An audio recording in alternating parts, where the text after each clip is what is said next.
Hello, family. Good to be with you.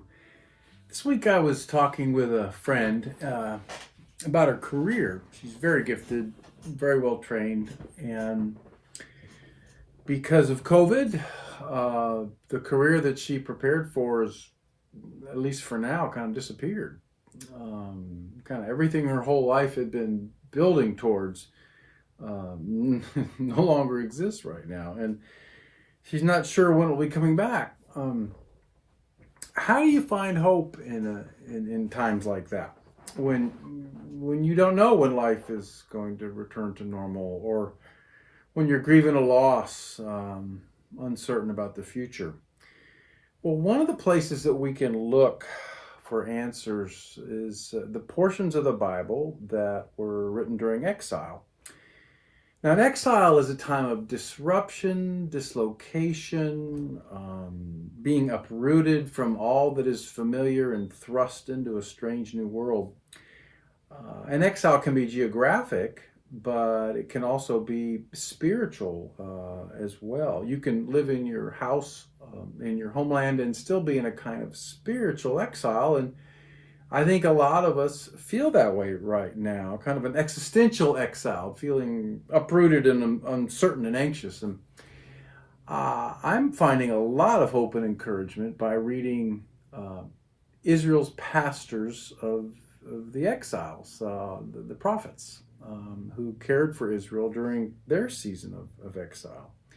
And so this summer, I'd like to share a series of 5-minute devotions with you, where we allow the prophets to pastor us during our own time in exile. Let's begin with just a little bit of biblical history. This might not be real familiar or fresh to you. The Babylonian exile was Israel's great trauma. In 586 BC, the armies of Babylon attacked Jerusalem. They murdered men, women, children. They deposed Judah's king. They chained many of the elites of the city 700 miles across the desert and dumped them in refugee camps in Iraq. They burned the temple.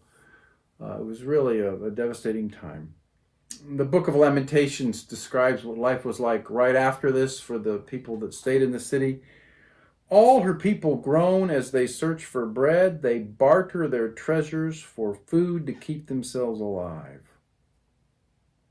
There was a long siege that led up to the final fall of the city, and the prophet Jeremiah describes it like this: On the 9th day of the 4th month, the famine became so severe in the city that there was no food for the people of the land. Well, once the refugees made it to Babylon, they had to figure out whole new ways to worship.